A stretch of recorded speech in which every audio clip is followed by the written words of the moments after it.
All right, folks. Sorry about that. I don't know what the heck is going on.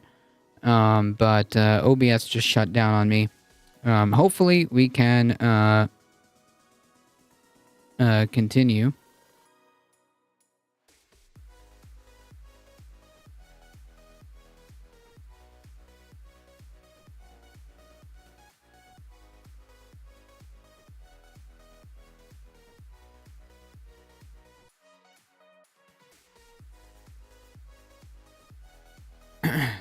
Hopefully it's all good.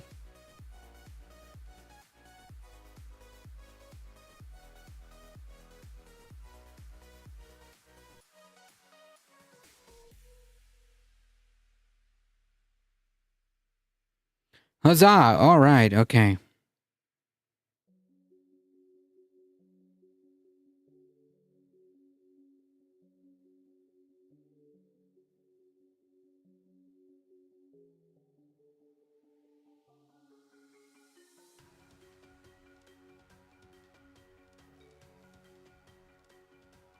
One second. Chat refresh. Exactly.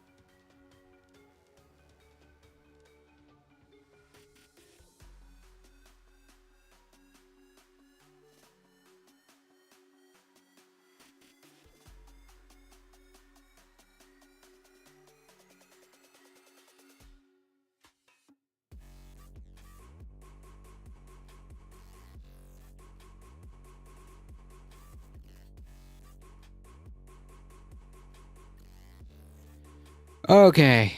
All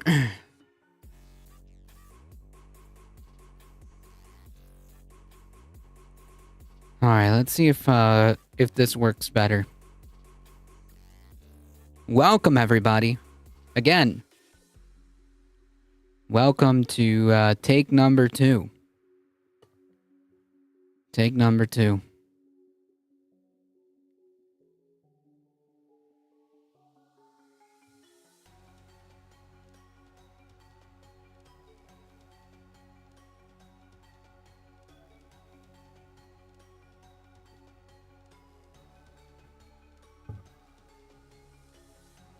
As I was saying, folks, I hope everyone had a awesome weekend.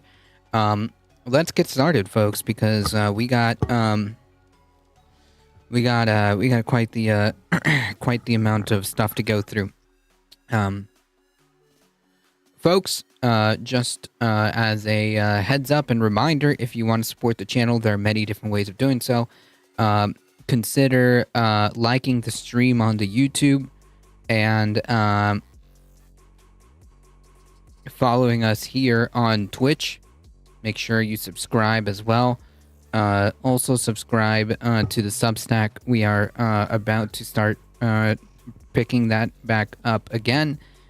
Join the Discord, folks. Join the Discord. We do movie events, and if on occasion we also just randomly stream different things. We've been streaming Archer on the Discord, so if you want to be a part of that, you can. And head up the merch store and !tip. I appreciate the support. You guys are what makes this channel go. I appreciate it. Let's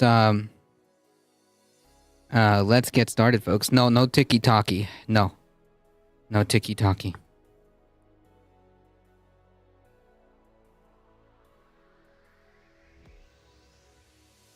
Kind of like a good, kind of a good thing, to be honest, because I don't know what the fate of TikTok is going to end up being. So no, I do not have a TikTok. Newfangled TikToks. All right, folks, let's get started. Let's see how this goes. All right, let's see how this goes.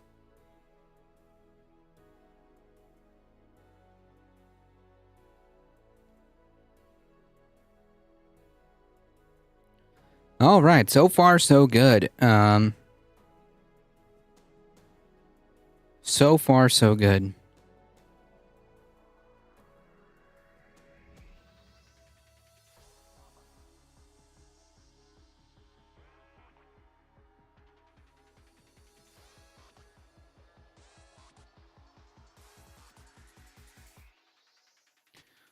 folks, as this just happened last Friday on the 10th, Donald Trump was officially sentenced for the federal crimes that he committed and consequently convicted for, was finally sentenced, and basically was nothing more than nothing more than like a ceremonious sentencing, because there was no consequences whatsoever. There was no fines. There was no prison time. Essentially, he got off scot-free. Let's be honest. Let's keep it real. He got off scot-free, and the judge basically declared that all the duties to the court have been fulfilled. So that's it. That is the end of this case. And no further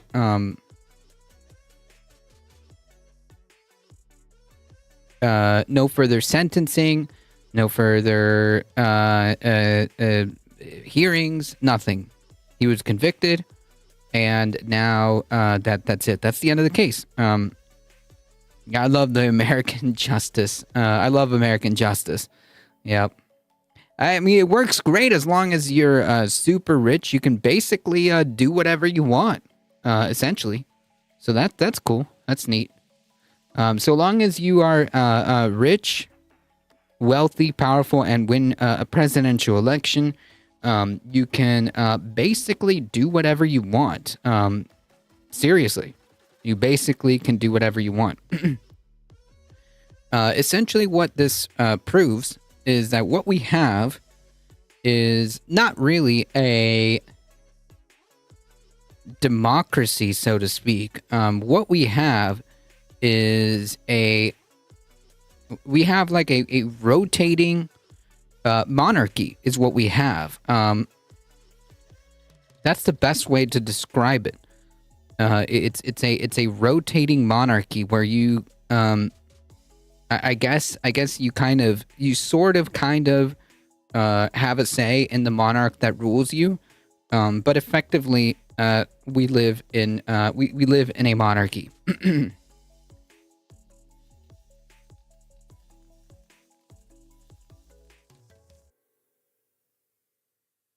Was he held accountable for the crime? Donald Trump was sentenced today. Oh, was he held accountable for the crimes he committed? Well, sort of. Kind Not of. really. 423rd times the charm. I don't know.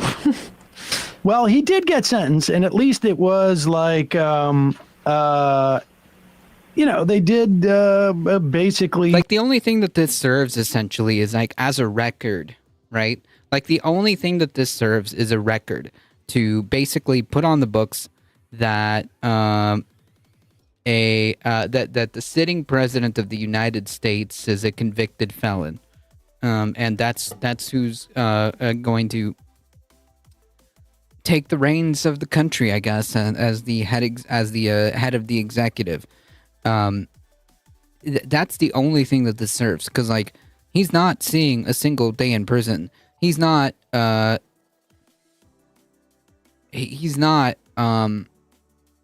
being imposed a fine to repay, the fraud that he did. Nothing. None of that. None of that's happening. So, yeah, for all intents and purposes, like he just walked away. And this also proves that that the law really doesn't apply to the president. It really doesn't. Edify the fact that he's going in as the first president convicted felon ever. He, of course, is not going to get any fine or parole or probation or jail time for that matter. what was it? He got a dishonorable discharge. What did they call it? Unconditional discharge. Unconditional discharge, and that was because it was the only sentence that the judge could give him. Typically, people who are convicted. It blows my mind that only 13% of Americans. Yeah, that's what it is. Unconditional discharge. So, like, basically, you know, no harm, no foul. The whole thing's a wash.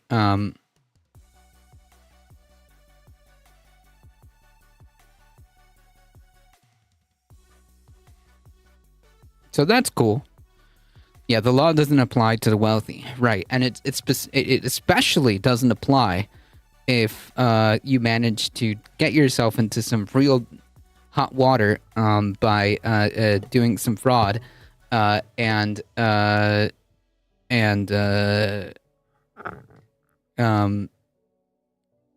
you win the presidency, then yeah, I guess you just kind of do whatever you want. Trump had an unconditional discharge in Europe. He crapped himself on a meeting and nobody on the news showed it. Oh my God.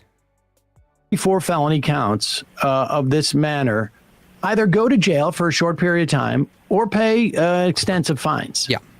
Or lose their ability, you know, like to ever do business. Lose their ability to have a corporation in the state that they're found to have done this. There's a bunch of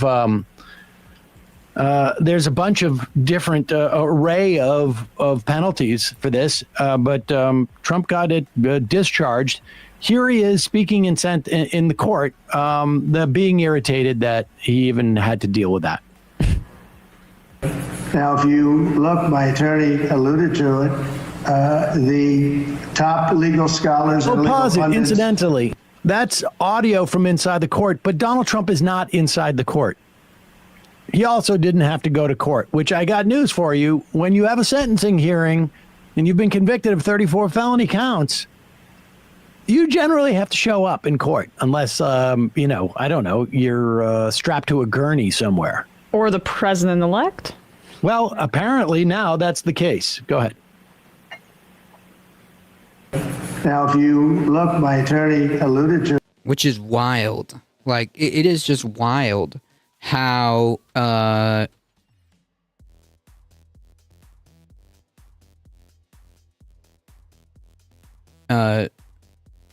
softly he's been treated.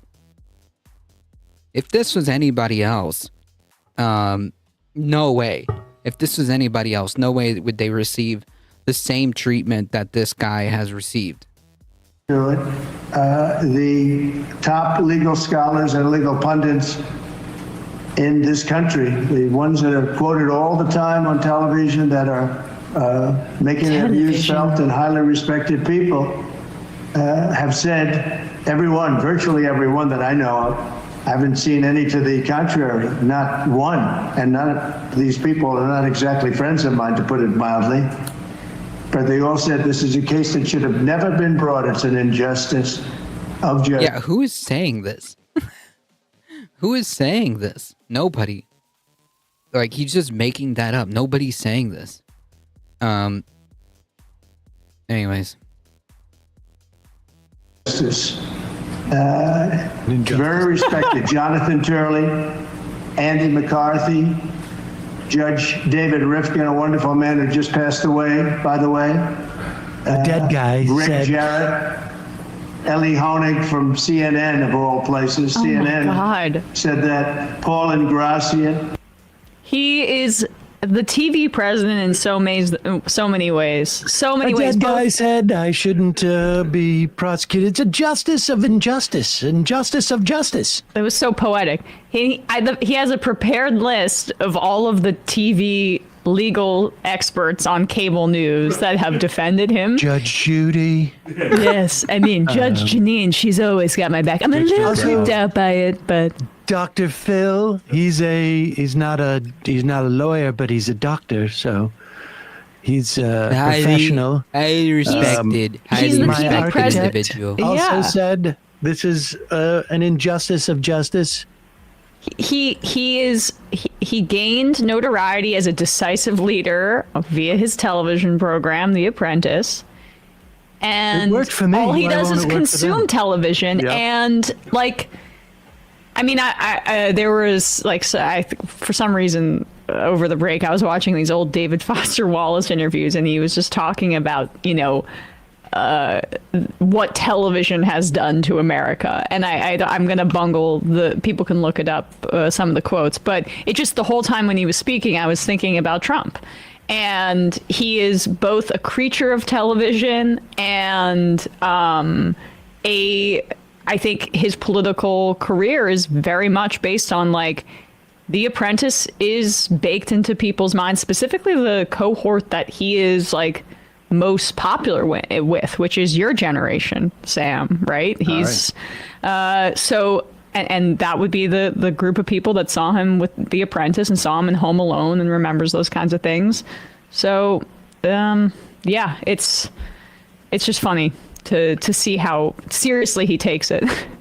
It's an injustice of justice, and but he goes into the presidency as a convicted felon, and frankly, it doesn't. I don't think it's going to make one lick of difference. And in some respects, we've had a problem in this country for decades of not just a lack of accountability, but a lack of accountability when it's quite clear that something has been, that the public is aware that something has been done that is wrong, right? Like we had a lack of accountability for Nixon and Watergate. He was pardoned. We had a lack of accountability for Iran-Contra. We had a lack of accountability for the Keating 7 and the scandal that existed there. All John McCain had to do was come back and say he was suddenly for campaign finance reform. We had a lack of accountability for the Iraq War. All these things just show the American public, it's one thing, obviously, our government did very bad things. We had very bad players prior to that, but at the very least, the difference was, and I'm not endorsing this, but I'm saying in terms of what it did for cynicism and undermining sort of like the sense that, whether we have a democracy should matter. When you don't know that the crime has been committed, the population does not get so cynical about the failure of accountability. But when you flaunt it, when it's out there for everybody to see, and whether you're Barack Obama, you say it's time for us to turn the page, or the country needs to move on, or whatever it is, it begins to undermine any type of even mythical idea of what this stuff is supposed to be. And now, Donald Trump, he's a convicted felon. I don't think it means anything to anybody. People might be a little bit some people might be marginally more disgusted by Donald Trump. But at the end of the day, No. The important thing is going to be, like the people who need to be disgusted by it aren't going to be. And that's the problem, right? Like the people that need to be upset about this, they're not. He's just martyred himself as a victim of the radical left witch hunt in an attempt to subvert his bid for presidency or whatever the excuse is. They're just not going to. They just don't care, and they see it as an attack on the dear leader because this is a cult. That's it. The dear leader is never wrong. And anyone trying to contradict the dear leader is it's an enemy. So yeah. What does he do as president? And all of that stuff is ultimately going to be a reflection of essentially a strain of Republican politics and conservative ideology that has been around for decades and decades. Getting the Panama Canal back is not a new thing. Getting Greenland is not a new thing on the right. This has been around for ages and ages. Invading Canada, I'm not sure has been out there as much in conservative circles, but maybe. Not for quite a while, at least. We'd have to go back a few hundred years, but I do, that element of not having of lacking accountability. Like Obama, when he came into office, he wasn't an outsider, obviously, but for younger people and others that got excited about him, he definitely was a contrast to, specifically in the primary, he was a change candidate. Hillary Clinton. At the very least, a change candidate, right? And Donald Trump has the outsider thing going for him, even though he is the insider. And it's just and like that's the thing, though, right? Like you have to understand that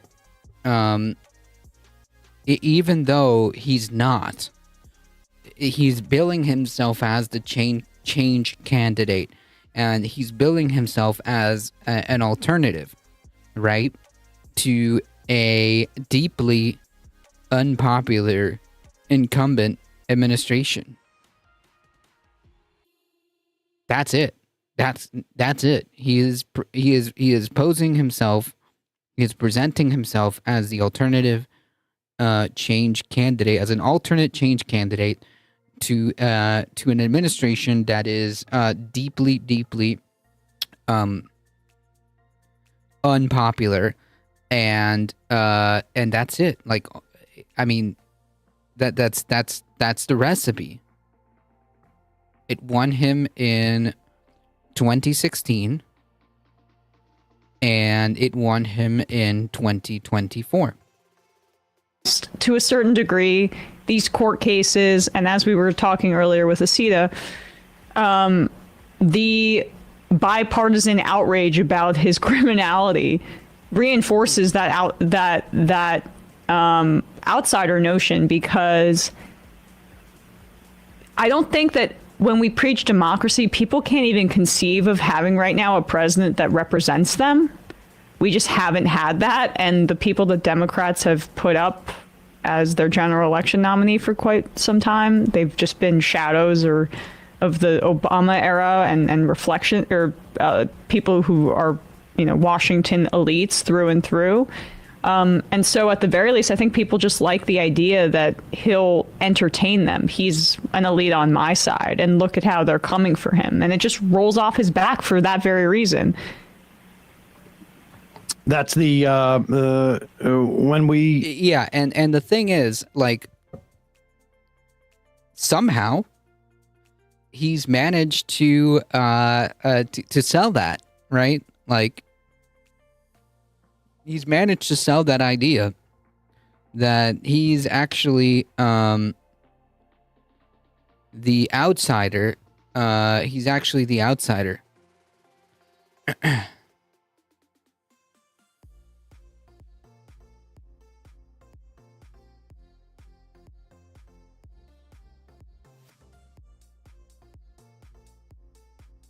Bahamut's Vengeance, welcome. Interviewed, and I can't remember her name, author, and this was now 6-7 years ago, the book on Joseph Mesmer and mesmerism. The idea that the audience knows the guy's a liar, but that he's lying on their behalf. Yeah. And they're in on it in some fashion is... That's actually a pretty good freaking way of describing it. Yeah, I like this. That's why they came up with the term mesmerism. It's mesmerizing. It's a trope in this country. He's Dirty Harry. He's the cop that breaks the rules and everyone's mad at him, but he gets things done at the end of the day. Like, that's the kind of thing that they think he gets things done. Well, I'm not saying that's true. I'm just saying that that's the brand that he has successfully captured in politics, and it's why he's able to overperform Republicans in the midterms, and it's why it's especially dangerous for people to take ideological lessons from his victory. He's leading a mass cult, basically, and the Democrats preemptively caving as if this was an ideological election is insane. Hey, folks, don't forget to hit the subscribe button and check out our daily show. Yeah, they don't get it. They don't get it on so many different freaking levels. They think that this is the same. They think that this is the same play, like battlefield, that existed previously when Trump changed all of that. We're not dealing with the same at all.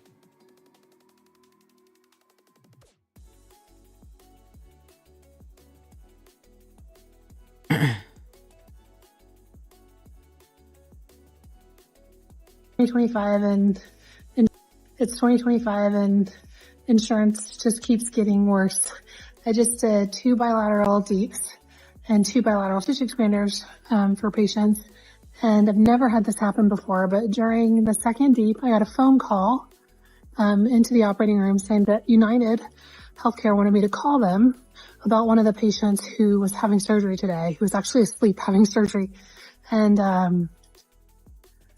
said I had to call right now. So I scrubbed out of my case and I called United Healthcare, and the gentleman said he needed some information about her, wanted to know her diagnosis and whether her inpatient stay should be justified. And I was like, do you understand that she's asleep right now and she has breast cancer? And the gentleman said, actually, I don't. That's a different department that would know that information. And I was like, well, she does need to stay overnight tonight.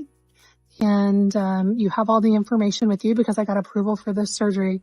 And I need to go back and be with my patient now. But yeah, it's out of control. Insurance is out of control. Like, that is such a wild freaking story.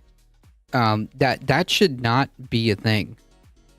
That should not be a scenario at all. Like, why?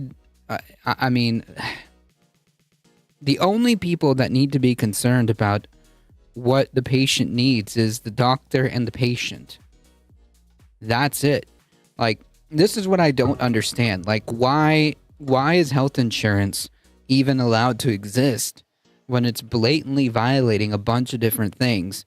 It's essentially practicing medicine without a license, by making calls on a patient's health. It's just so absurd. The American healthcare system is a joke. It is. I'm glad I live in a country where healthcare is free at the point of use and paid for by taxes. Yeah, like literally like how it should be. That's just how it should be. It's a service that should be provided because that's just what you do as a society. Heat, how's it going? Bipedal meatbag. America's the reason America can't have nice things. I'm surprised and thankful they didn't deny her right then and there and pull that poor lady out of surgery. I mean, like, seriously, nightmare fuel. You shouldn't be thinking, can I afford to go to the hospital? Right. HIPAA violations as well. Exactly. And like, no, there's no accountability, right? Like, at all. Like, why are we allowing an entire industry to do this? This is just wild. We have to consider if we can afford to go to an annual checkup here. Right, because like it turns out that every time you go to the doctor, that costs money. And it's so bizarre given how much money on top of that you already pay for in premiums. It's just so absurd that you have to pay money on top of money on top of money, and then you have to fight your insurance company tooth and nail to just get some basic healthcare done. And they consider that capitalism is the problem. You just heard from Dr. Elizabeth Potter, who shared her experience on Instagram to give us all a sense of how bad our healthcare system is from a doctor's perspective. And to be fair to the... Yeah, like this, I think somebody put it best. We don't have a healthcare system. We have a wealthcare system. unfortunately, everything in America is a business capitalism on steroids. Well, yeah, it's just capitalism, right? Like, it's just the natural conclusion of capitalism. Like, it's just capitalism. Like, it's not capitalism on steroids. It's just capitalism. That's just how it goes. You play Monopoly enough times, you get the picture.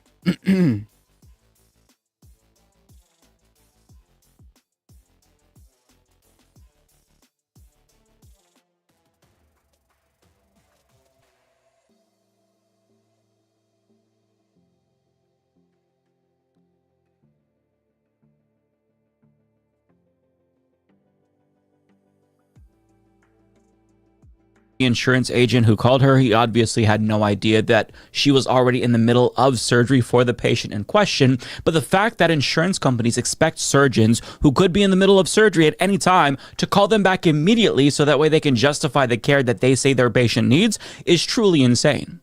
And it doesn't seem like the surgery itself was the issue. It seemed like United Health didn't really want to pay for the overnight stay, but it was already recommended by the doctor. So that should be the end of it. There should be no question about whether or not it's covered. The insurance company shouldn't be able to dictate what type of care is or isn't necessary because they have no expertise in that regard.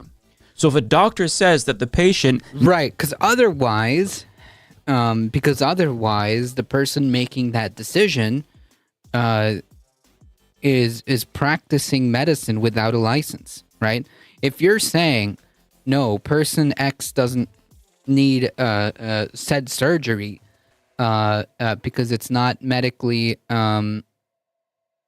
necessary, but the doctor who is licensed to practice medicine is saying it is, then like it sounds to me like that agent who is not a doctor and who is denying that care, that claim, is effectively practicing medicine without a license.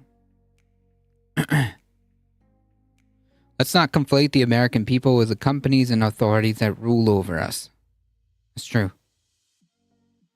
A lot of us don't even want this crap. Needs a certain type of care, the insurance company needs to shut up and pay for it. And the fact that that isn't how our system works gives you a sense of how rotten it is. But my first thought when I saw this was, why didn't she just ignore them and not call them back? Because even though another doctor was there to keep the procedure going, stopping mid-surgery to take a phone call is a lot of work. You have to scrub out, and then you have to scrub in again, and it's actually a really long and meticulous process. And I'll link you to a video of a doctor explaining it below in painstaking detail. Yeah, because like it has to be done this way because it's freaking surgery, man. I mean, like, is the insurance company gonna freaking reimburse the hospital for all this crap? No, probably not. Like, Jesus Christ.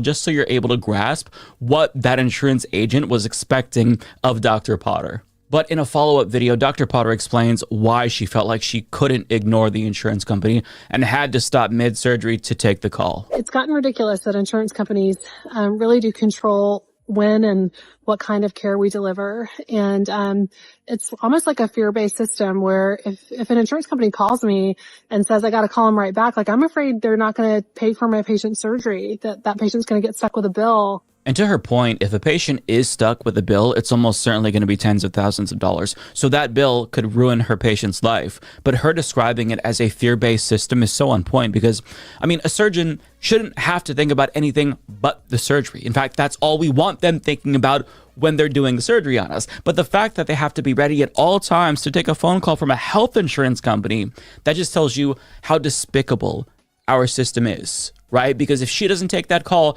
she's worried her patient's life will be ruined when she wakes up. That is so disgusting. Now, in the aftermath of the assassination of the United Healthcare CEO and then the subsequent response from the public to that, where they basically supported it, United Health's shareholders have seemingly realized that maybe they were a little bit too greedy, at least publicly. And I say this because, as Joseph Choi of The Hill reports, shareholders of United Health Group are calling on the company's board of directors to release a report on how its policy of limiting or delaying access to healthcare may be impacting the company's brand and the economy overall. This is wild. That is a wild freaking statement to read. Let me tell you. That is a wild statement to read. But okay. Yeah, let's sue them. Capitalism is fear-based. Gotta work or starve to death. Correct. That's exactly. In a supporting statement, the shareholders said UHG policies that cause delayed or avoided medical care threaten both the company brand name as well as its investors' portfolios by increasing consumer debt, jeopardizing health of policyholders, and thereby reducing workforce productivity, straining government resources, and risking increased taxes. I found this funny because let's assume for a moment that the board of directors complies and releases the report, and it confirms that the company is indeed profiting off of the suffering of sick Americans. Then what? Yeah, so like, let me unburden you, United Healthcare, by this one simple solution. Maybe companies like you shouldn't exist.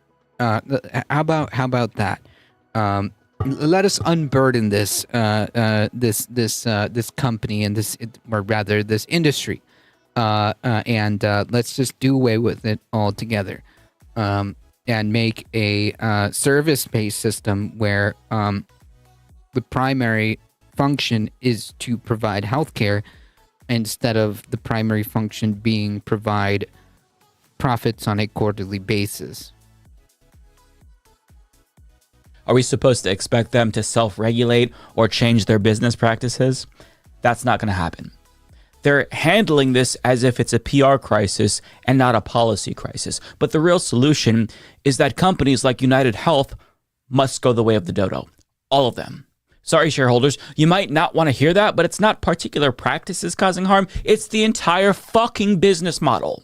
And just to put things into perspective, this is the only developed country that has a healthcare system like this. If you're British or Canadian, sure, there are issues with your system, but you get the care that your doctor recommends, period, no questions asked. And that's because they've mostly decommodified their healthcare systems. Healthcare to them is free at the point of service, and the goal isn't profits, it's care. Because those governments realized at some point that taking care of citizens and providing them with basic healthcare... Yeah, it's a service. It's a service, it's not a commodified product. Is the most minimum expectation of any functioning government. But our government hasn't made that same assessment. And the reason why it's so bad in America is because we've turned healthcare into a money-making venture for corporations, which is extremely perverted because healthcare should not be about making money. It shouldn't be a business. It should be about care. And when you create an entire system based on profits, the incentive to make money conflicts with the goal of caring for patients. I mean, imagine if your house was on fire. Right, like that's the whole thing, right? Like it's when you have a commodification of something, the primary purpose of a business entity, a corporation, is to make money. Whatever else is secondary, for example, selling TVs is not really the goal of Sony, right? It's to make profit. That's it. The goal of Apple isn't to make the best phone. The goal of Apple isn't to make the best computer, the best earbuds, the best tablet, whatever. The goal of Apple is to raise the quarterly profits for its shareholders every single quarter. That's it. That's the reason why eventually you get this enshittification effect. and you called the fire department, but before they could put out the fire or rescue anyone in the building, they had to call to check with your insurance company to make sure that it was covered. That would be insane, right? Yet, when it comes to healthcare, that is basically the way that our system functions, and lawmakers pretend like that's perfectly normal when it's not. And this story is one of many that demonstrates how bad it is. In fact, the Loan Institute just released the 8th annual Skrelly Awards this week to highlight the worst healthcare profiteers in the industry, and I just want to share some of the worst offenders, courtesy of Brett Wilkins of Common Dreams. Insurance giant Cigna is under fire for billing a family nearly $100,000 for an infant's medevac flight. Jesus Christ. 7 suppliers allegedly ran a multi-billion-dollar urinary catheter billing scam that affected hundreds of thousands of Medicare patients. That's wild. That is freaking wild. Instead, they are parasites, correct. Memorial Medical Center in Las Cruces, New Mexico, allegedly refused cancer treatment to patients or demanding upfront payments, even from those with insurance. This is a reminder, by the way, that hospitals are also part of the problem, too. Pharma giant Amgen was accused of pushing 960 milligram... Yeah, because our hospitals are for profit. That's the problem. Our hospitals are for profit.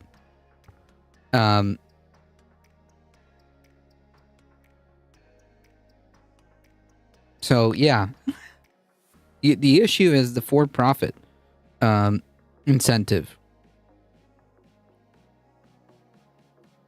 Doses of its highly toxic cancer drug Lumakras, when a lower 240 milligram dose offers similar efficacy with reduced toxicity, but costs $180,000 less per patient annually at the lower dose. My God, they are so evil. Now, of course, our friends at United Health made the list too. United Health allegedly exploited its vast physician network to maximize profits, often at the expense of patients and clinicians, including by pressuring doctors to reduce time with patients and to practice aggressive medical coding tactics that make patients seem as sick as possible in order to earn higher reimbursements from the federal government. More on that later. And finally, Steward Healthcare CEO Dr. Ralph De La Torre was accused of orchestrating a dramatic healthcare debacle by prioritizing private equity profits over patient care. Surprise, surprise, amid debt and sale leaseback schemes and a bankruptcy that left hospitals gutted, employees laid off, and communities underserved, as he reportedly walked away with more than $250 million over the last 4 years as hospitals tanked. And these kinds of stories are inevitable when your entire healthcare system prioritizes profits over people. And I've said this before, I'm going to say it again because it's important. Healthcare must be free at the point of service. A single-payer Medicare for all type system would cut costs, but more importantly, it would save lives, specifically 68,000 lives per year, according to a pre-COVID study, and that's a more conservative estimate. But politicians in both parties pretend studies like that don't exist because they've been bankrolled by for-profit health insurance companies that profit off of our sickness. And sure, yeah, and like that's the issue. The nonprofit hospitals we have here are shit as well. Oof.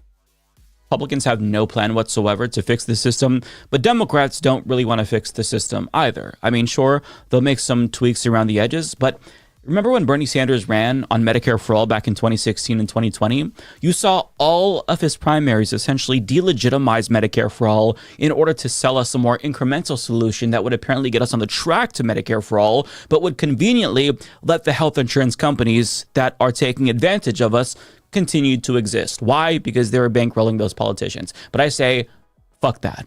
It's 2025, and we need to stop listening to politicians that promise to put us on a track or path to Medicare for All with some incremental approach. We just need Medicare for All now. And if we're lucky enough to have another election again, don't you dare support any Democrat in the next primary that doesn't full-throatedly support Medicare for All. But with that being said, while Republicans don't have a plan to fix our broken healthcare system, since the Affordable Care Act basically was their plan, don't assume that they're not thinking about healthcare reform at all, because they are. They don't want to make it better, even incrementally. They want to make it worse. And the way that they want to do that is by privatizing existing programs that are already successful, like Medicare. And the way that they're doing this is by increasing the prominence of Medicare Advantage plans, which weren't created until 1997. Now, if you're unfamiliar with Medicare... Yeah, that's super freaking gross. Carpet packs, welcome. They would have to care about other people's lives, and they don't. Correct. Welcome, welcome. Advantage, it is basically one big scam. If you're old enough to qualify for Medicare, you should buy Medicare Plus a supplement, not Medicare Advantage. And Timothy Noah of the New Republic explains why. Medicare Advantage looks to people over 65 like a better deal because it covers things traditional Medicare doesn't, such as visits to the dentist or the eye doctor. Some plans even cover acupuncture. But if you get seriously ill and need to be referred to a specialist, Medicare Advantage isn't so great. An April 2022 study by the Health and Human Services Department's Inspector General found that 13% of the referrals denied under Medicare Advantage would have been approved under traditional Medicare. Medicare Advantage also shows that healthcare privatization is a lousy deal for taxpayers. Medicare Advantage costs the federal government 7% more per enrollee than traditional Medicare, according to an August 2024 study by the fiscally conservative Peter G. Peterson Foundation. That's just wild. Like we're literally just enriching a handful of greedy fucks just for nothing. Literally just for nothing. Like we're just giving them a fuck ton of money for no reason. It's just so absurd. It is absurd. It really, yeah, you're right. It shouldn't be this complicated. We're literally just subsidizing these wealthy, greedy people, and for nothing. They're taking advantage of us. They are bleeding us dry for everything we have. Quite literally. I mean, this is just gross. This is just gross. This is obscene. For enrollees with similar health profiles, Medicare Advantage costs 22% more, according to the Medicare Payment Advisory Commission. Perhaps that's because, as the journal's investigations found, Medicare Advantage insurers routinely pad their government reimbursement requests with spurious diagnoses. For example, an astounding 66,000 Medicare Advantage patients were diagnosed with diabetic cataracts even after these patients had surgery to correct them, making that diagnosis, in the journal's words, anatomically impossible. United Health, the parent company of United Healthcare, whose chief executive, Brian Thompson, was assassinated last month, is, according to the journal, a particular offender, furnishing doctors with checklists of possible diagnoses. Looking at Medicare data between 2019 and this is public knowledge. Why are they still allowed to even operate? Like, this is absurd. This is public knowledge now.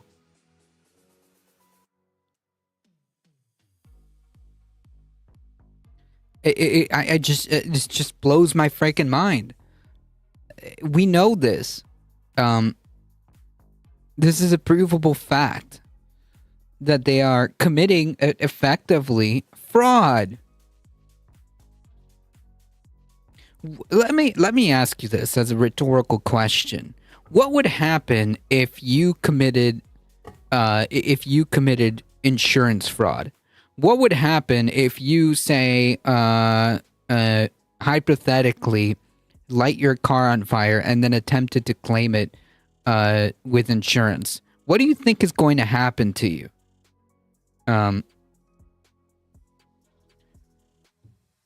You're going to jail for insurance fraud, right? Like, that's what's going to happen to you. But like, these people can effectively commit insurance fraud because they are fraudulently billing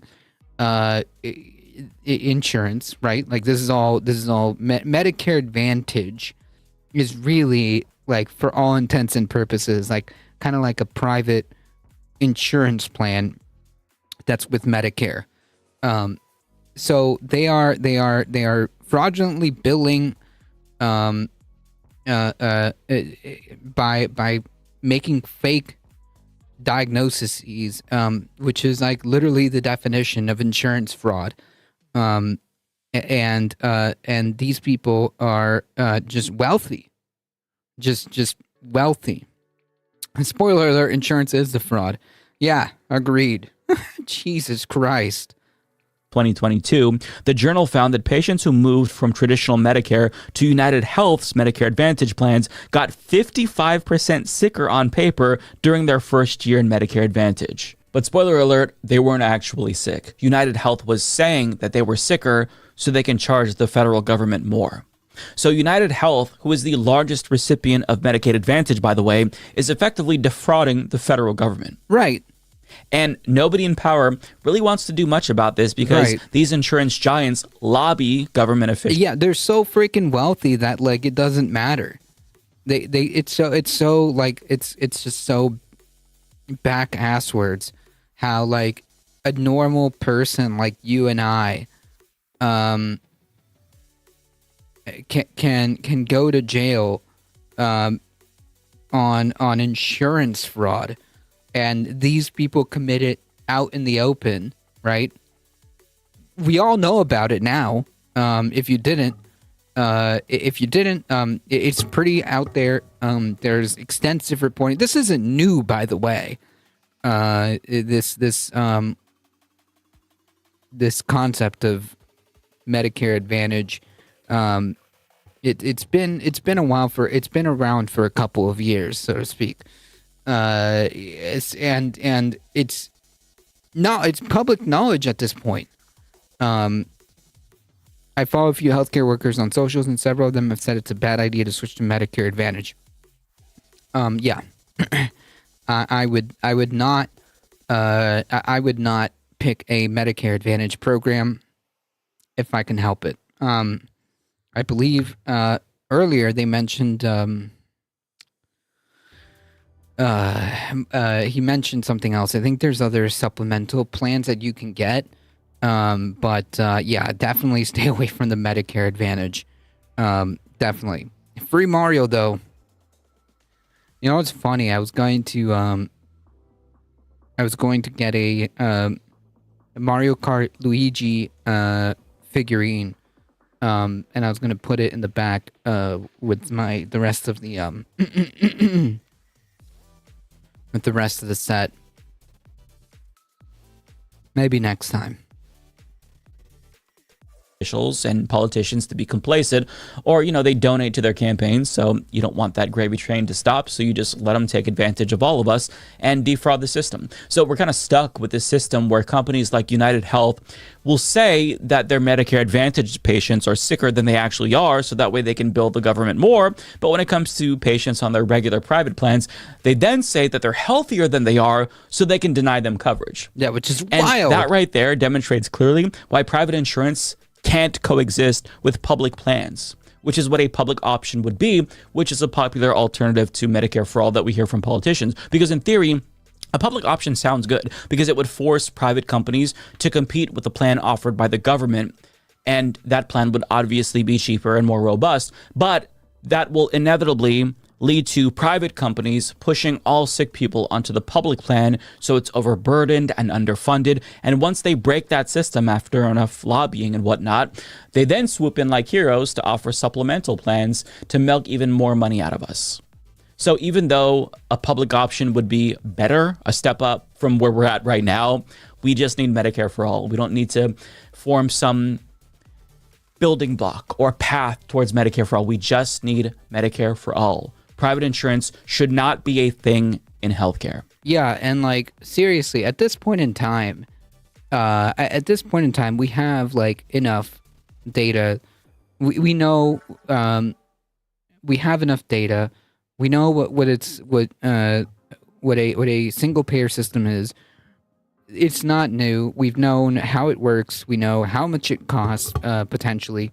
And we know what the benefits are and what the cons are at this point. So, like, at this point, it's just, it's time, It's time. Tim and Daisy, thank you for the follow. Welcome. I don't really have the opportunity to see commercials much, but I still managed to see the Medicare Advantage commercials enough to convince me they really want that moolah. Yep, it's all about the money. Even in countries with single-payer or national health systems, private insurance is becoming increasingly prominent, and it's making their public systems worse. But Trump's ultimate goal is to make Medicare Advantage even more prominent. And I say this because in Project 2025, one of these stated goals was to make Medicare Advantage the default as opposed to an option. And Trump nominated Mehmet Oz to lead the Center for Medicare and Medicaid Services. And guess what? He's not too keen on Medicare. In fact, Dr. Oz has called for a massive expansion of Medicaid Advantage, the program that is defrauding the federal government. Dr. Oz, doctor being, we're using that heavily in quotation marks. Government, and he coincidentally happens to have over $500,000 in stake in United Health, which again is the biggest beneficiary of Medicare Advantage plans. So that conflict of interest might have something to do with his position. But that's our system. It's corrupt, isn't it? It doesn't have to be this way, though. The solution is simple. We need to improve Medicare. Then once we improve it, we expand it to everyone, and we ban private insurance companies so none of us will have to even think about healthcare again for the rest of our lives. The problem is that even though the solution is simple, there's a lack of political will to implement that common sense solution because corporations and policymakers, they would rather us suffer so that way corporations can make money off of us. Not to mention, their stock portfolios are really fat because of these health insurance companies. So in the meantime, until we get a better system, I guess that they all benefit while we all suffer. It's just truly sad, but that's the way it is. Yep. Yep. Capitalism has made it such that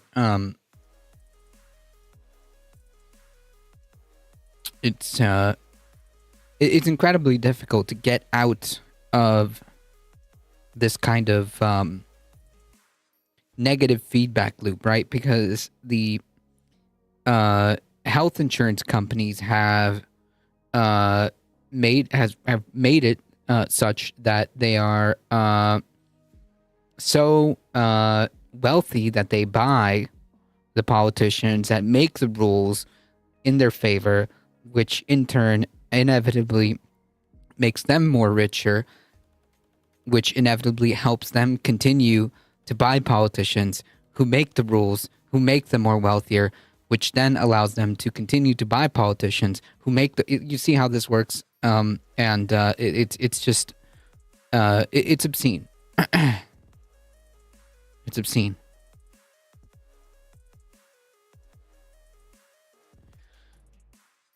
Correct. It's a negative feedback loop. That's just the way it is. Some things will never change. Nice bubble, boy in the bubble and a shiny blue mic. Yeah, I got a new little what is it? The little foam pop filter. Pop filter. Little foamy. I had one of these blue ones before, but eventually you got to replace them. It takes a while, but eventually they get all gross, so you should really replace them eventually. So yeah, eventually I got to it, and I was using one of my other ones as a backup while I made the move to get this one, because I actually like the blue color. I think it's a nice accent. Personally, I like the blue, but yeah.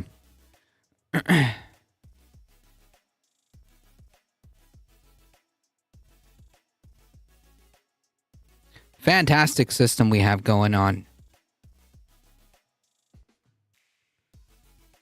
Very good system.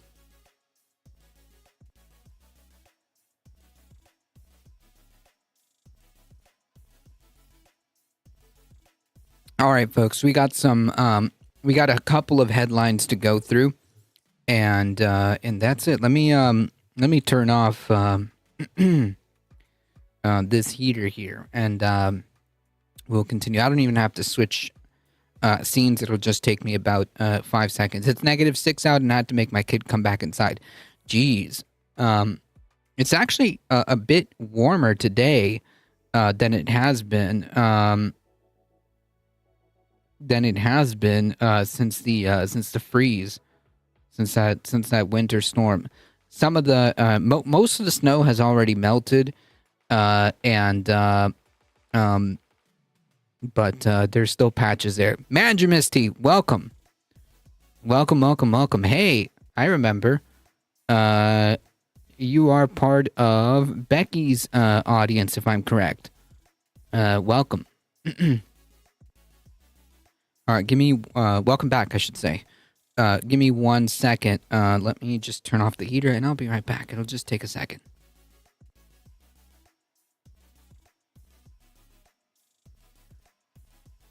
Yep. Ha, I remember.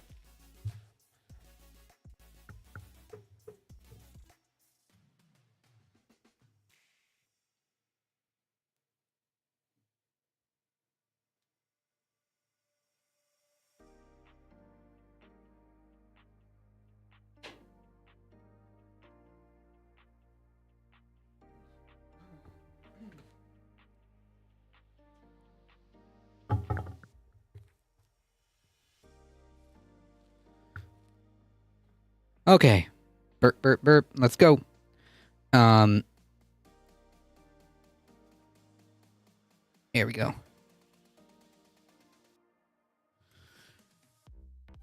I had to turn the heater off because I had the heater on for the cat who was gracing the studio. Was gracing the studio while I was working today, but he left quite a while ago, and the heater is no longer necessary.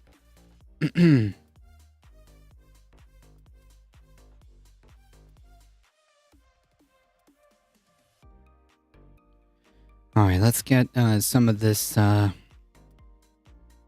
Humans don't need heaters. Nope, just the cats. Just the cats.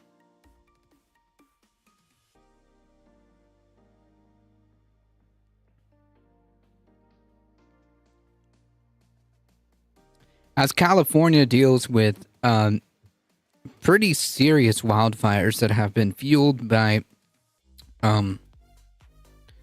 unusual conditions, and of course, I mean it's quite a bad mix. But in any case, the wildfires are destructive, have claimed lives, have destroyed. At this point, I think like 1,000 something acres. I mean, it's bad. The point being is it's bad. And of course, it affecting residential areas. It has burned and just made toxic fumes that just like it's just a bad deal. There have been a lot of people under evacuation orders, and it's really bad. It's really bad. Are you near the fires? No, I'm good. I'm on the completely other side of the completely on the other side of the country. It's just it's just really bad. I've been following it. Simply because there is an aspect of there is an aspect of the climate crisis that is in play here.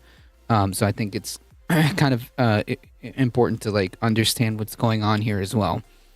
I have a cat bed by my space heater and 2 beds by the floor vent for the furnace. Ha! Cat's favorite spot has his heater. See? Ha!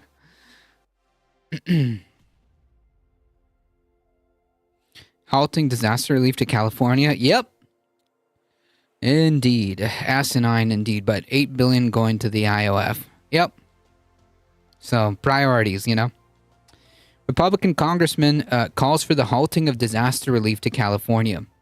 Warren Davidson of notably not California said aid should be withheld until the state ravaged by wildfires reforms forestry management. So, yeah, you know, rake your leaves, I guess, question mark. There is basically no place west of the Mississippi where you're safe from wildfires except for the Seattle and Portland coastal areas. Jesus. Oh, sure. My cousin's 50 miles away. It's concerning politically and climate change wise. Yes. But seriously, 50 miles. That's pretty freaking close. I hope that they are prepared I hope they're prepared, and I hope they stay safe, because that is not a joke. It is really freaking terrifying. I've been watching a lot of videos from people on the ground. I've been watching like news segments.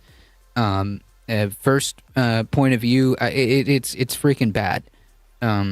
It's freaking bad. It literally looks like it literally looks like a bomb just went off. It looks like it honestly like it looks like really a scene from Fallout. If you've played the game Fallout and just go through like the wasteland, it literally looks like a scene from Fallout. I've been playing Fallout recently, so that's where that comes from. But in any case, yeah, it literally looks like a scene from a post-apocalyptic freaking movie, except it's real. They look like the fires of hell. Seriously, it's really freaking terrifying. They look like, the air quality alone is bonkers. Yep, because of the stuff that's being burned, because of the fires is in the residential places too. Why not get wrapped up in a dystopian future? I see no harm. Not a dystopian future. I'm just making. I mean, we're playing a real IRL playthrough of the said dystopian future, right? A Republican from Congress, a Republican U.S. congressman from Ohio, has called for federal disaster relief to be withheld from California unless the state reforms its forestry management practices that some blame for the rapid spread of the wind fan fires that broke on Tuesday.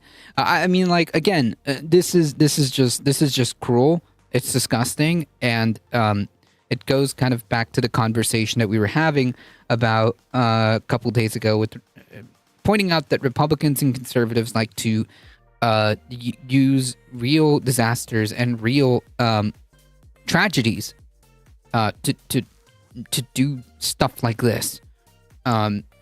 There's no amount of forest management that would stop, hurricane force winds fanning the flames of these horrific fires, right? Like it just makes no sense. There's no amount of forestry plant management that could stop the drought that has been happening in those places where they haven't seen rain in like almost a year.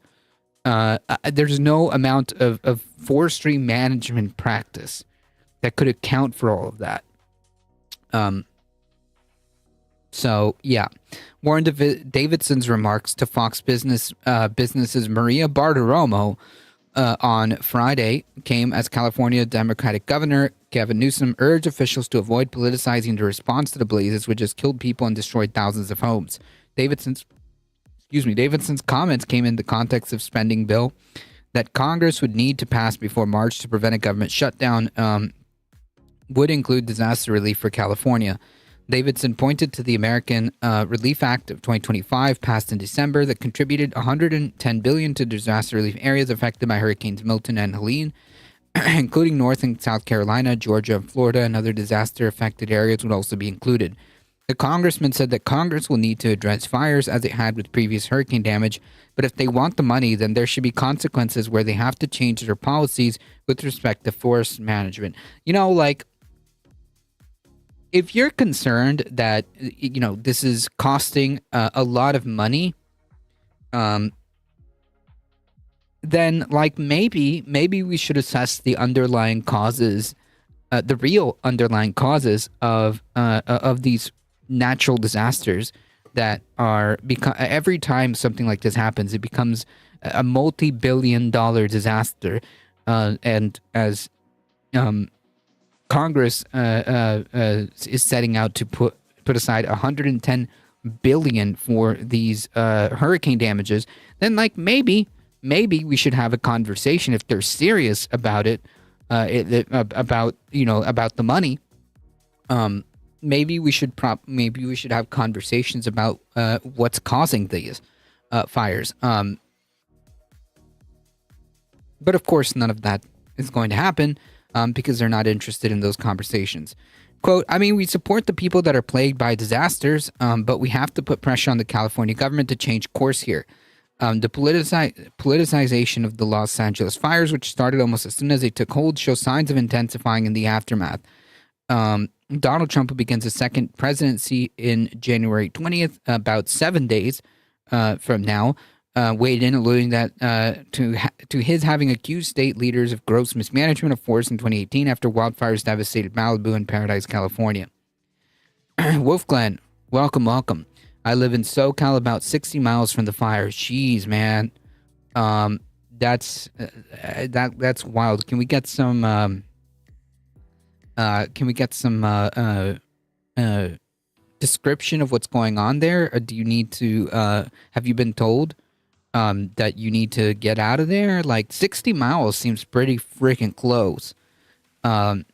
Simply because of how quickly a fire can spread. I mean, Manju Misty said that their cousin is about 50 miles. That's just wild. That's terrifying. I hope that that you are prepared and stay safe, because that is just wild. Truly terrifying.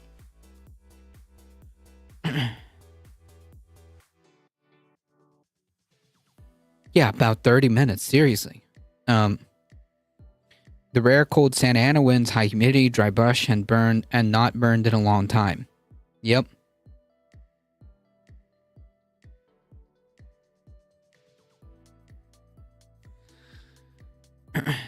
At the time, Newsom defended California's wildfire prevention efforts while criticizing the federal government for not doing enough to help protect the state. You don't believe in climate change, you're excused from this conversation. Trump more recently accused the Democratic-controlled state from withholding water from northern parts of the state to Southern California as part of environmental efforts to help protect the small fish the Delta smelt, and blamed environmentalists for hampering the state's fire response. But Friday, Newsom temporarily sought to put that dispute to one side, inviting Trump to visit areas affected by the fire disaster and meet with the first responders, firefighters, and, quote, Americans affected by the catastrophe. In the spirit of this great country, we must not politicize human tragedy or spread disinformation from the sidelines, said Newsom. Hundreds of thousands of Americans displaced from their homes and are fearful for the future deserve to see all of us working in their best interest to ensure a fast recovery and rebuild.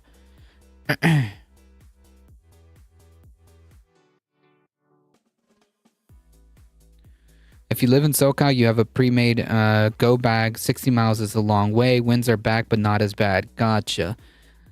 They can get to Canada to adopt them. They can get Canada to adopt them. Yeah, just listen.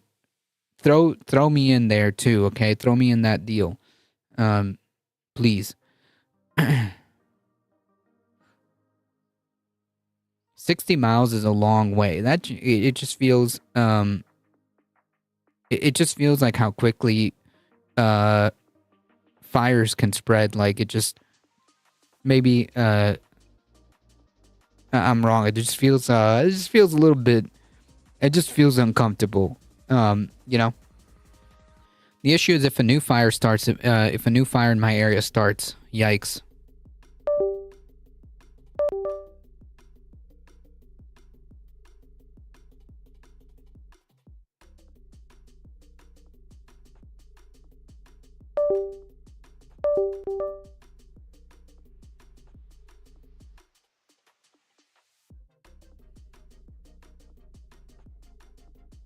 One second, folks.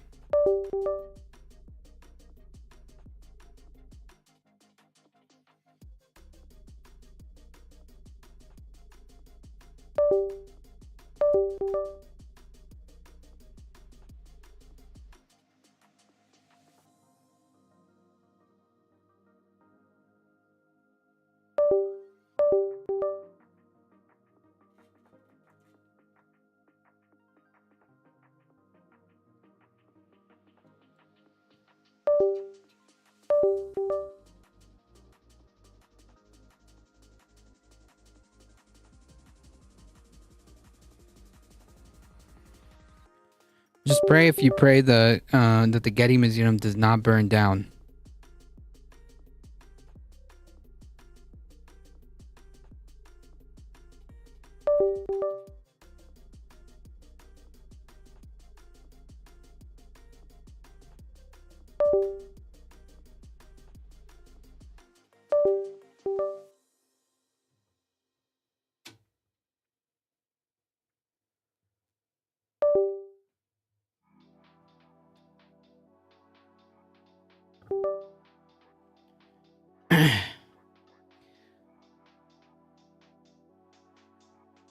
That would be a $1 trillion+ loss.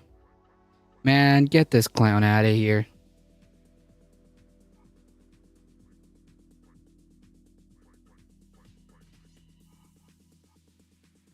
You know, I actually remember this this username.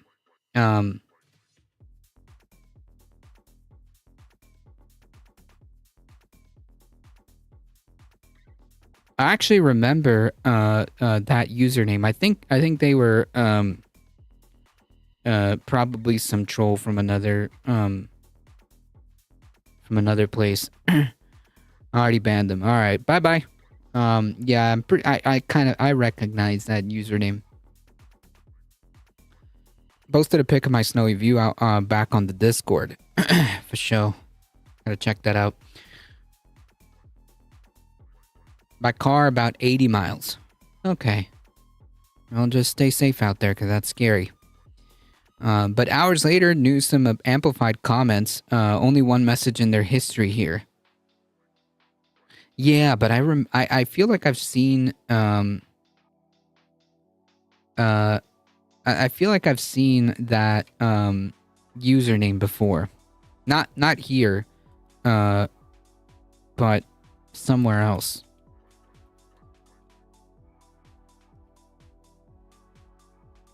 Maybe not. It just sounds so familiar, you know? Can't quite put my my finger on it, but I'm pretty sure I've seen this before. Maybe. I'll have to look. I'll have to look at the majority report logs because I feel like I've seen this username before or some version of it. Anyways, yeah, that didn't last long. In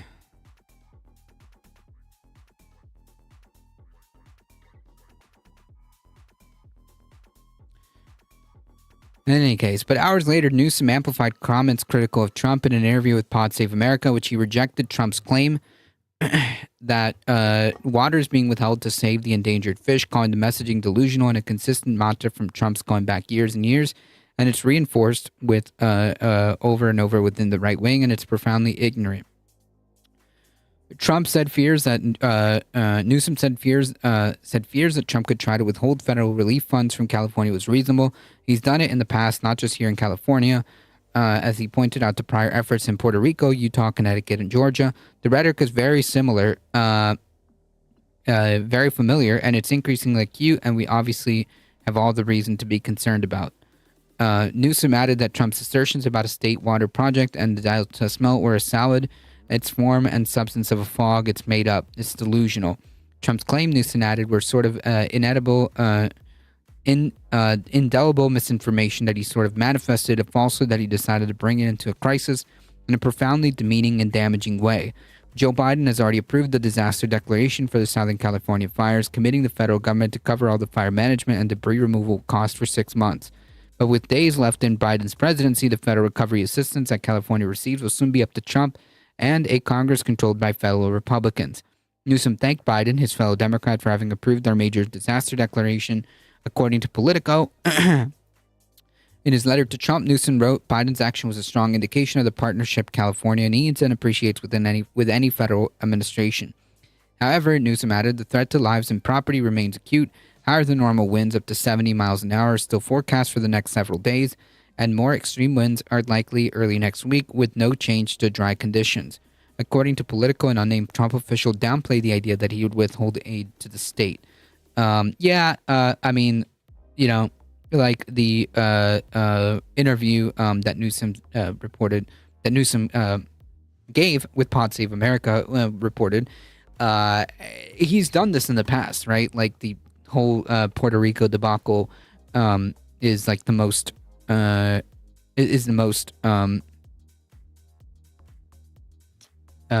prominent one, I guess, that everyone kind of remembers.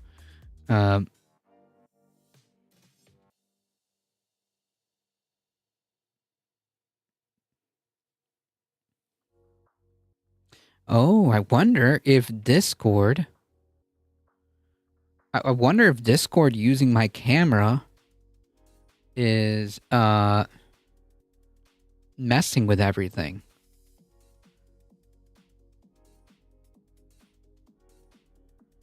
Because it just flipped out. I don't know if you guys heard that. But it just kept connecting and disconnecting, connecting and disconnecting. But anyways, I think I solved it. The real issue is that the Palisades has home from 2 to 25 million. When rich folks are let down by the system, it becomes a giant story. Yep. Gavin Newsom looks like a person made in a lab if you wanted to make a Californian. That's funny, but also accurate.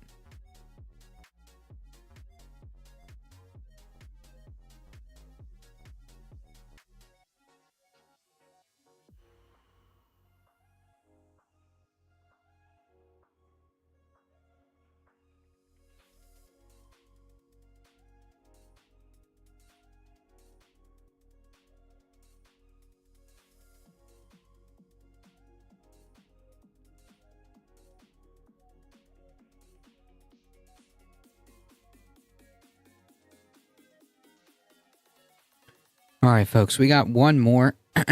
Fun fact, Creature Commandos is a good show. Where can we see that?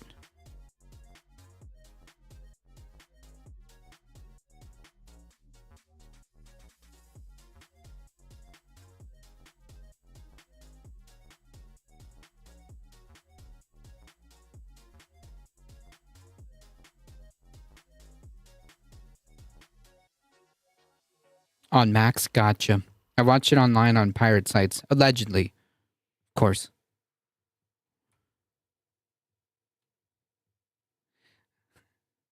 Judge ruled that DOJ can release Jack Smith's final report on his January 6th case against Trump. Hey, so we might actually get some information from this. FYI, I'm in a fire zone, but it would have to burn through 6 layers of homes. This is all newish construction and now shake roofs. Interesting. And no shake roofs. Gotcha.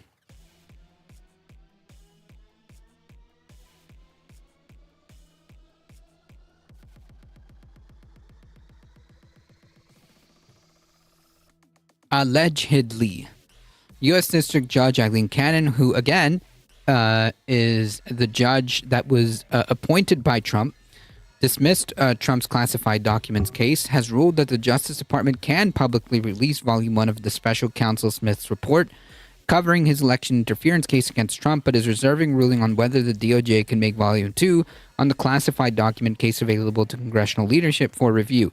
That's kind of strange, but like now that I think about it, like that's actually that actually tracks, because I mean, think about it. So what if like people know that he tried to interfere with the election and defraud the people? So what? He's already won. He's the president, so that doesn't matter. However, Congress, if Congress gets a hold of the classified document information, maybe oh wait, no, it doesn't make any sense because Congress is being controlled by the Republicans. Never mind. I was going down the thought process, the hypothetical of should Congress get these reports, they may try to impeach him for the classified document stuff, but like Congress is all Republican, so that doesn't make any sense. I guess unless unless they're anticipating in the midterms in 2026. No, 28 is the next is the mid 26. Unless that like switches, then I guess there could be a potential danger that he gets impeached before he finishes his second term. But like, yeah, I don't know why. I guess one thing makes sense, that releasing the report about the election interference case makes sense because he's already won, and I think like there's literally nothing anyone can do about it. It just is. However, I think that it's wild that we're even in this situation to begin with. But yeah, I do find it interesting that she may try to withhold the classified documents case, I guess, as a backup in case, for whatever reason, they manage to lose the Congress. Republican controlled for 25 years. She's auditioning for Supreme Court justice. Yep. Unless Republicans fracture more. Trump has to do something that's impeachable going forward. Oh, okay, gotcha. So it's not, they can't use that, retroactively. I'm just thinking I'm just trying to suss out why she would allow the election interference case report go, but not the documents case, not the classified documents case. Because like arguably, like rationally and logically, the election interference report would be more damning, right? Because it's just like wild to read about how a president who won the election previously tried to finagle the prior one. So yeah. She dismissed the documents case. Yeah, she dismissed the documents case, and ruled that the Justice Department can publicly release the Volume 1 covering the election interference case. It's just I'm just trying to figure out what the reason is. Or a different judge. No, that's her. You're right. Same person. He violated the emoluments clause his entire first term, so no reason to think he won't do it again. I mean, true, but I'm just thinking out loud to see like why they would, she would make this ruling like this. So nothing to release on documents. Gotcha. Okay. I was just trying to think. Maybe it's just like as simple as and I'm thinking too much about it. Canada has scheduled a hearing on the matter for January 17th, 3 days before the inauguration. Canada last week issued an injunction temporarily blocking the release of the entire report, which we went over, both the first and the second volume, as the Justice Department appeared poised to publicly release the report. Attorney General Merrick Garland has vowed to release the classified, document to top members of Congress and publicly release the election interference volume. Trump's, I mean, I guess to be honest, like none of it matters. As far as like the people that this needs to matter to, this is not going to do diddly squat, honestly. Just like overwhelming evidence of Trump, being a fraudster, it is not going to do anything to the people that it should affect, primarily his base. It just won't. This is a cult, so this is not going to... I suspect that hypothetically, even if this all gets released, and it's all very clear as to what he did and how he tried to interfere with the election and all this stuff, even if it comes out and it's well documented and well put together, it won't matter. But however, I think it's still important to have that publicized. If Trump F's the economy by tariffs and MAGA gets upset, then the House and Senate may impeach and convict. I mean, like, big if. Big if. I don't think it'd have to be something that, it would have to be something that would, like, it would have to be big. I mean, I don't know. Yeah, Felon 47 is here for 4. Almost rolls off the tongue there.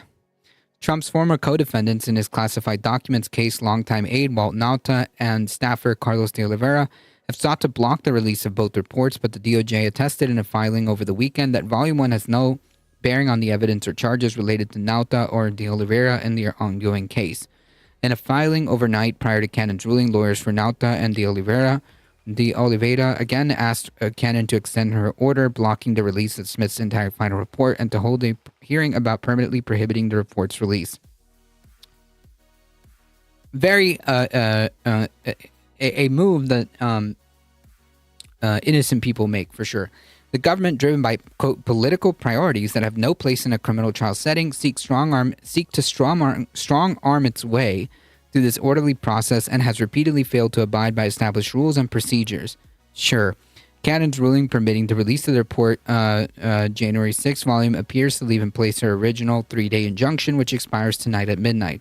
While Cannon previously deemed that Smith was unconstitutionally appointed as special counsel and dismissed Trump's classified document case on that basis, her reasoning on the matter is confined to the classified document case and is insufficient to block the volume related to the former president's efforts to overturn the election, she wrote in her Monday's 5-page order. That's wild. That's wild, man. It just shouldn't. Just to be clear, it should be shocking.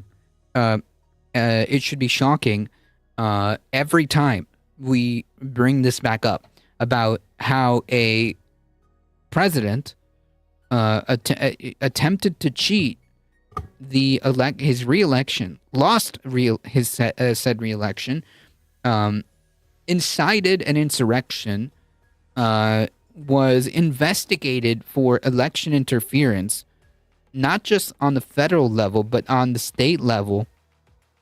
Somehow was, because of the system that we have, allowed to run for the 2024 election, wins that election that he and is now president of the country that he tried to prior tried to steal that election, that the previous election, whatever. That's wild. That's wild. That's wild. That is a wild story. And here we are reading about it. Regarding the release of the classified document volume of the report, Cannon wrote that even limiting its release to leaders of the House and Senate Judiciary Committee risked irreversibly and substantially impairing the legal rights of defendants in the criminal proceeding after lawyers for Trump's co-defendants had argued that members of Congress should leak the report to harm their clients. That members of Congress could leak the report and harm their clients. Trump pleaded not guilty in 2023 to the 40 criminal counts related to the handling of classified materials after leaving the White House, after prosecutors said he repeatedly refused to return hundreds of documents containing classified information and took steps to thwart the government's efforts to retrieve them from a Mar-a-Lago state. Yeah, like, I think what people, what these, like, MAGA people tried to say was that, like, he, Joe Biden and all these other people had classified documents. Yeah, the issue isn't that, like, necessarily, because if Trump would have just returned the classified documents and would have been like, oops, my bad, that probably would have been the end of that, to be honest. That probably would have been the end of that. He might have actually never been in trouble for that. But the fact is, like, he tried to actively interfere with an investigation, which is a huge no-no, and tried to cover up the fact that he had classified documents that he wasn't supposed to have. That's the problem. But it doesn't matter. He's not going to see a single day of prison. He's not going to see any consequences at all. To retrieve them from his Mar-a-Lago estate, the former president, along with Nauta de Oliveira, pleaded not guilty in a superseding indictment to allegedly attempting to delete surveillance footage. Like, man, that's like evidence tampering, man. That's wild. And this is a thing that he's totally being investigated for. and now it just poof, it went away. It's just wild. Wild, wild, wild, wild, wild.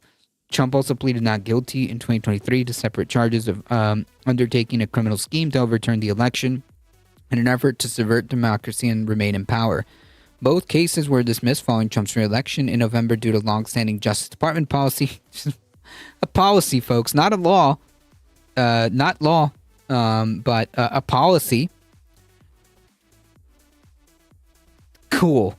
Prohibiting the prosecution of a sitting president. Not law, by the way. Again, it's just a policy that they are abiding by, that was implemented after the Nixon Watergate scandal. Smith resigned as special counsel on Friday after wrapping up cases and submitting his reports to Garland. In a separate case, Arizona Attorney General Chris Mays, who in April indicted 11 individuals, including Trump allies Rudy Giuliani and Mark Meadows, on charges of attempting to overturn the 2020 election results in her state, wrote to Garland on Sunday requesting access to Smith's case file in his January 6 probe in order to help ensure that those who should be held accountable are. Today in my office has one of the only remaining cases that include charges against national actors. I've held steadfast to prosecuting the grand jury's indictment because those who have tried to subvert democracy in 2020 must be held accountable. The letter also asked the DOJ for any exculpatory material unearthed in the probe. It also referenced a recent order from a state judge that granted a request from Meadows for discovery in the case to help aid in his defense. The letter, though, acknowledges that the state judge cannot compel disclosure from a federal agency. For reasons discussed above, the Maricopa County Superior Court's order should be fulfilled. In the alternative, consider this request under the Freedom of Information Act. Disclosures will ensure justice is done consistent with the rule of law. So, like, yeah, man, that's wild. Just to be clear, like, these people absolutely attempted to subvert the election in multiple states. And there's perhaps maybe just a couple cases that are active and haven't just gone poof into the wild. And we don't even know what's going to happen with the Georgia case. So I suppose we'll just have to wait and see on that. Wild stuff. Wild stuff.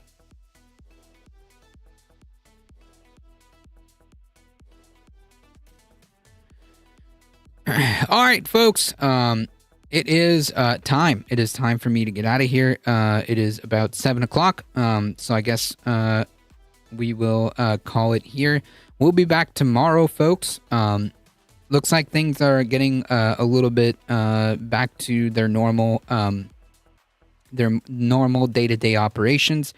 So I think we should be back in full as of right now, as of this week. Thank you all for stopping by. I appreciate you guys hanging out. You guys are what makes this channel grow. Thank you for being here, and thank you for your support. I appreciate it. Thank you for the new follows. Thank you for the folks hanging out in chat. If you want to continue to support the channel, there are many different ways, as the YouTube crew has been doing. Thank you for your likes on the stream. Keep doing it. I see a handful of you on the YouTube. Keep it up. Thank you. Subscribe there as well. I appreciate it. Keep liking the stream.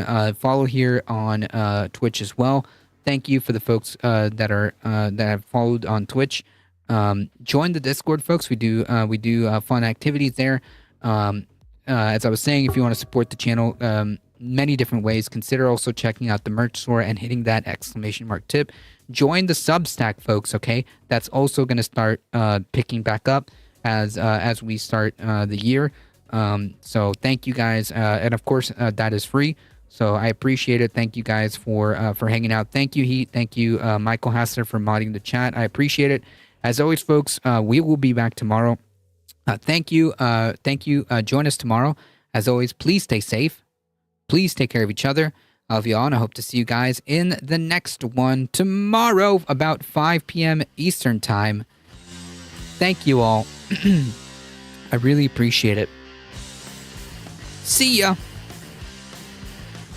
Gotta get to my food, folks. Hang tight.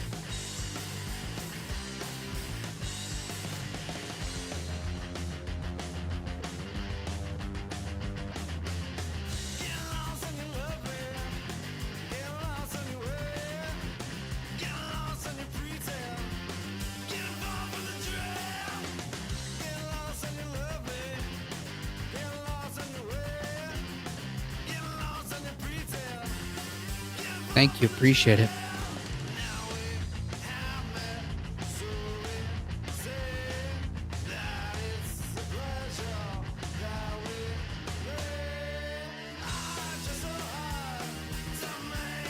All right, folks, hang tight. We're heading out in 5, 4, 3, 2, 1. Bye-bye.